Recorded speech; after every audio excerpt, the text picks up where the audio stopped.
안녕하세요. 한국무용편 마지막 4편입니다. 저는 되게 아쉬운데, 자, 그래서 이 마지막 편에는 어떤 걸 해볼까 하다가 서로 궁금한 점, 여러 이야기를 약간 들어보고 싶어서 Q&A를 준비를 해보았는데요. 네. 사실은 공연 연습하면서 되게 바쁘게 지내다 보니까 대화할 시간이 많이 없을 때도 있어요. 그래서 이런 시간을 마련한 건 되게 좋은 것 같아요. 정말 떨리는데요? 어느 질문이 있는지 저희는 모르잖아요. 네네. 네. 솔직하게 대답하기로. 네네. 네. 토스해도 되나요? 딱 제가 봤을 때 약간 맞춤 질문인 것 같거든요. 혹시 식단 관리는 어떻게 하시는지 네. 질문이 있네요. 사실 워낙 운동량이 저희가 많다 보니까 따로 식단 관리를 할 필요를 느끼나 싶다가도 네네네. 저희가 또 이번에 상황이 좋지 않아서 공연도 많이 못했고 또 저희가 활발하게 활동을 하지 못했었어요. 그럴 때 공복에 빨리 걷는 운동을 한다던가 따로 체력 관리를 하거나 탄력이 빠진 근육들을 채워 넣기도 하죠. 네. 두 분은 어떻게 뭐 따로 다이어트를 하시는 건가요? 원래는 진짜 살이 찌는 체질이 아니었어요. 이게 조금 지나다 보니까 무용을 계속 했음에도 조금 연습을 소홀히 하면 살이 막 찌는 게 느껴지는 거예요. 그래서 올해 초 정도부터는 아침에 일어나서 몸무게를 꼭 재고 1, 2kg가 늘었다 싶으면 그날은 좀 적게 먹고. 항상 몸무게를 똑같아요. 재시나 보네요. 네, 저는 하루에 3번은 재는 것 같아요. 네? 아침에 일어나서 한 번, 그리고 집에 도착해서 한 번, 자기 전에 한 번 이렇게. 도윤 씨는 어떠세요? 아직 괜찮죠? 근데 저는 아직 라면 좋아하고, 네, 저는 먹는 거 되게 좋아해서 네. 많이 먹습니다. 근데 곧이에요. 네. 네, 자, 그러면 다음 질문을 네. 제가 갈까요? 네네. 작품마다 순서를 어떻게 익히나요? 또는 빨리 익히는 노하우가 있다면? 좀 순서 외우는 게 여기 무용단 입단하고 나서 빠른 편이 아니었어요. 선배님들 보면 진짜 한 번 훑으면 바로 다 외우더라고요. 그게 너무 부러웠고, 사실 노하우라기보다는 혼자라도 남아서 연습을 하고 가는 편이에요. 연습벌레, 이 정도인 것 같아요. 도현 씨 같은 경우. 저도 뭐 연습이 답인 것 같아요. 반복. 반복 연습. 네.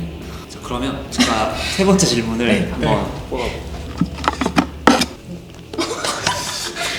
손이나 발 보여주세요래요. 손이 제가 손발이 되게 작아요. 아, 그래서 저는 좀 아쉬워요. 왜냐면 호흡적으로 더 이렇게 굵게 쓴다고 표현을 해야 되나? 그게 압이 느껴지지 않을까? 뭐 이런 아쉬움이 있거든요, 스스로는. 저도 손이 접니다. 남자치고 조금 작은 편인데. 예쁘시네요, 손이. 네, 원래 저보다 예쁜 것 같은데요? 잠깐, 저 사실 저는 별로예요? 아니, 나 할 때는 아무 얘기 안 하고 보여주면. 아니, 그냥 남자 손 같아요. 아니, 저는 손이 여자치고 진짜 커요. 진짜 크고, 진짜 두꺼워요. 그래서 이런 전통 춤사위 같은 거 할 때 그 손끝에 약간 여운이 부족하다. 춤 호흡 잘 들어가겠는데요? 다음 질문 가볼까요? 네네. 잘 뽑아야 될 텐데. 이거 아마 제 뽑는 것 같아서. 지금 저희 신단원이거든요. 막내로서 혹시 힘든 점이 있으신지. 저는 정말로 막내로서 뭐 힘든 건 없어요. 다만 힘든 거는 그냥 혼자 스스로가 되게 힘든 것 같아요. 이제 워낙 잘 하시던 거를 이제 저도 그걸 따라서 열심히 해야 되는데, 네, 그게 지금 그냥 힘든 게 아닌가, 네, 그러고 있습니다. 누구나 그랬을 거예요. 저도 막내 때 분명히 어려운 점이 있었고 맞아요. 먼저 길을 걸어오신 분들이라 배울 점이 참 많죠. 네, 정말 이 두 분한테도 정말 저는 많이 배우고 있거든요. 감사합니다. 네, 아닙니다. 마지막 질문 한번 뽑아볼게요. 네. 두구두구두구두구두구두구. 말이 잘 안 나와. 왜냐면 좀 슬퍼서. 도대체 무슨 질문이길래? 어릴 적부터 무용을 했는데 하면서 지루하지 않았나요?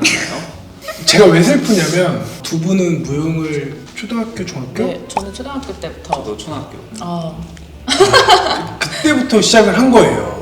제가 무용을 하면서 느꼈던 거는 몸으로 신체적으로 훈련을 해야 되는 거니까 이게 안 되는 거를 되게 하는 거는 연습밖에 없거든요.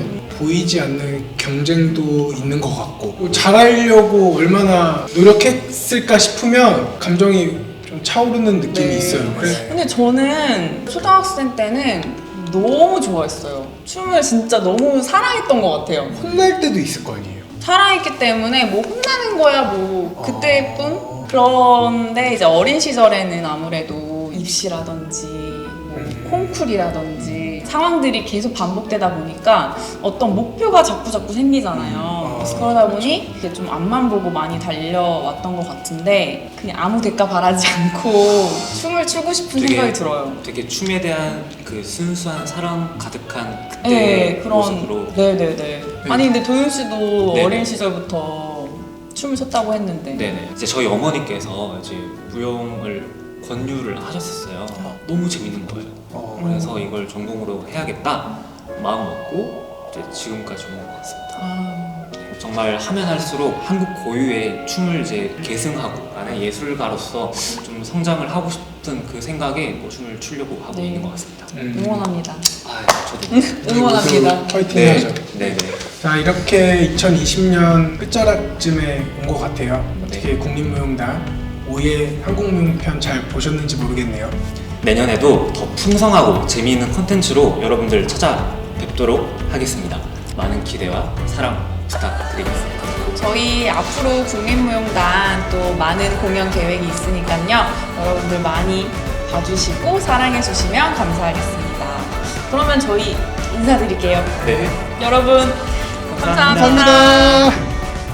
안녕. 안녕. 공연장에서 봬요. 네.